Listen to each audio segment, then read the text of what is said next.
میں ہر طرف نفرت اور حسد کی بو آتی ہے، ہر طرف فرقہ واریت ہے۔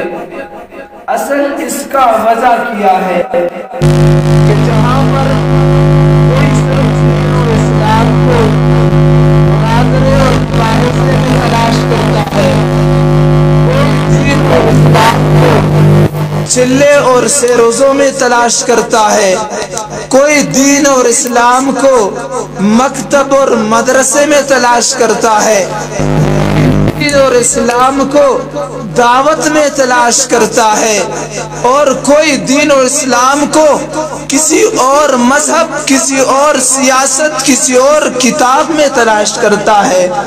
ارے ہمارے پاس وہ انقلاب والی کتاب نہیں ہے، ہمارے پاس وہ انقلاب والا نبی نہیں ہے، ہمارے پاس وہ انقلاب والے نبی کا فرمان نہیں ہے جس میں ہم حق کو تلاش کریں، جس میں ہم نبی کے فرمان کو تلاش کریں، جس میں رب کائنات نے کہا وَاعْتَصِمُوا بِحَبْلِ اللَّهِ جَمِيعًا۔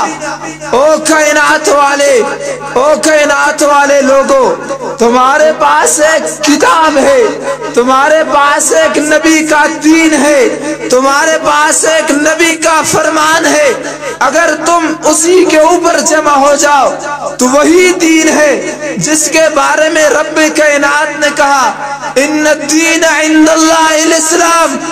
او لوگوں، حق دین اللہ کے ہاں وہ صرف ایک اسلام ہے، اس کے علاوہ کوئی دین نہیں ہے۔ آج دور ایسا آیا ہے کہ علماء سے بھی نفرت، طلباء سے بھی نفرت، واعظین سے بھی نفرت۔ اصل وجہ کیا ہے؟ وجہ یہ ہے کہ ہم نے قرآن کریم، رب کائنات کے کلام اللہ اور نبی کے فرمان کو چھوڑ دیا، اس لیے آج نفرتیں ہی نفرتیں ہیں۔ یہی کتاب تھی، یہی فرمان تھا۔ اصحاب محمد کو دیکھو، صحابہ وہ ہمارے لیے معیار دین ہے، اس لیے کہ ہمیں قرآن پہنچا تو صحابہ سے، دین پہنچا تو صحابہ سے، اسلام پہنچا تو صحابہ سے۔ لیکن صحابہ میں نفرتیں نہیں تھی، صحابہ میں حسد نہیں تھا۔ یہ کیوں نہیں تھا؟ اس لیے کہ انہوں نے قرآن کو قرآن کہہ کر قرآن کی بات مانی، نبی کے فرمان کو فرمان کہہ کر نبی کے فرمان کو مانا۔ لیکن آج اس دور کے اندر ہم دعوے کرتے ہیں کہ ہم قرآن والے ہیں، ہم توحیدی ہیں، ہم محمد کے عاشق ہیں، لیکن ہم نے قرآن کو بھی چھوڑ دیا، نبی کے فرمان کو بھی چھوڑ دیا۔ اس لیے نبی کریم صلی اللہ علیہ وسلم نے فرمایا سیاتی علی الناس زمان، او لوگوں پر ایک زمانہ آ جائے گا لا یبقى من القرآن الا رسم ولا یبقى من الاسلام الا اسم۔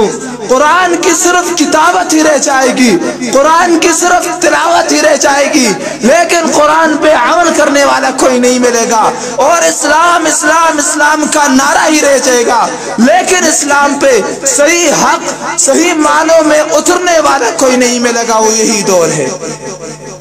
عزیز اکرام، یہ چمن ہے انقلاب والا چمن، یہیں سے انقلابی شخصیات اٹھتے ہیں، لیکن امتحانات آئیں گے۔